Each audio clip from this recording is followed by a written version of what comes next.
இருந்து தூக்கி போட்டு எடுத்துட்டு போங்கன்றாங்க. எல்லாம் அரசியல் சப்போர்ட்ல உள்ள போறாங்க சார். பாருங்க சார் 926. ஆனா 1000 மாடு அவுத்தோம்னு சொல்லி அங்க பேட்டி கொடுக்குறாங்க. நாங்க 30 மாடு உள்ள இருக்கோம் சார். ஒரு எந்த வருது இல்ல பிச்சைக்காரங்களை தூக்கி போறாங்க, வேஷ்டியை தூக்கி போறாங்க. எல்லாம் அரசியல் சப்போர்ட்ல உள்ள போகுது சார். அடியில பார்த்தா அரசியல் சப்போர்ட்ல எல்லாமே நடக்குதாங்க. போலீஸ்காரங்களும் அரசியல் சப்போர்ட் எல்லாமே விட்டாங்க. போலீஸ்கார செஞ்சவங்க உள்ள விடுறாங்க. அரசியல் சப்போர்ட் மேல செஞ்சவங்க சும்மா பேருக்கு ஆன்லைன் பேர் நடக்குது சார். கண்டிப்பா சார். மாடுன்றது எங்களோட உயிரின் சார். அது எவ்வளவு துன்புறுத்தி நாங்க எவ்வளவு கஷ்டப்பட்டு துன்புறுத்தாம எவ்வளவு பொண்ணு இதெல்லாம் வளர்த்து வந்து கொண்டு வந்து வந்து அவமானப்பட்டு போறோம்ல சார். ஒரு வேஷ்டி பிச்சை காசு பண்ற மாதிரி எங்களை பிச்சைக்கார மாதிரி ஆகிறாங்க சார். எங்களுக்கு எவ்வளவு மன கஷ்டமா இருக்கு சார்.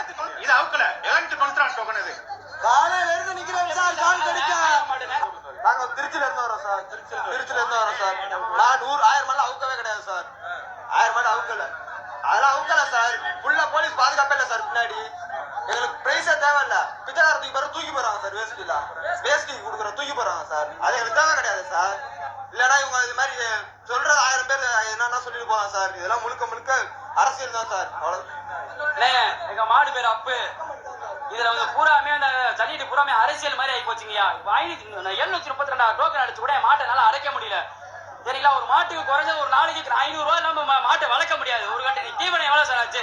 80 ரூபா ஒரு கட்டி கூட விற்கிது.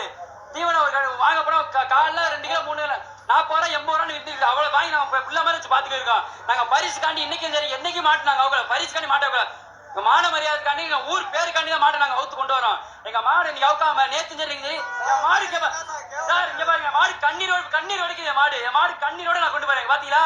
என் மாடு கண்ணீர் வடிச்ச மாட்டை நான் கொண்டு போறேன். என் மாடு அழுது நான் அழுது தான் போறேன். என் மாடு வந்து டோக்கன் கொடுத்தாங்கன்னா அவங்க வந்து கரெக்டா எல்லா மாடி அவுத்துணும். 1000 டோக்கன் தராங்க. 1000 மாடு அவுக்கவே இல்லைனே. எங்க டோக்கன் 818 தான். எங்க மாடு அவர்கள் குறிப்பிடும் போது நீங்கள் 1000 காளைகளை அவிழ்த்து விட்டீர்கள் என்று சொல்கிறீர்கள். இங்க பாருங்க, என் நம்பர் வந்து 792 750 820 சொல்லி வரிசையா சில நம்பர்களை காட்டுறாங்க. இந்த எண்கள் எல்லாமே 1000த்துக்குள் தான் இருக்கிறது. அதாவது 700 800 900 இப்படி அதற்குள் இருக்கக்கூடிய எண்களாக இருக்கிறது. இப்படி பலரும் தங்கள் ஏமாற்றத்தோடு திரும்பி செல்லக்கூடிய அந்த காட்சியை பார்க்க முடிகிறது. அவர்கள் சொல்லக்கூடிய விஷயம் வந்து 1000 காளைகள் நீங்கள் அவிழ்த்திருந்தால் அதற்கு முன்கூட்டியே இருக்கக்கூடிய எண் வரிசைகளை நாங்கள் எங்களுடைய காளைகளை ஏன் அவிழ்க்கவில்லை, ஏன் பொய்யான தகவலை நீங்கள் வெளிப்படையாக பொது மேடையில் இப்படி அறிவிக்கிறீர்கள் என்று சொல்கிறார்கள். இதற்கான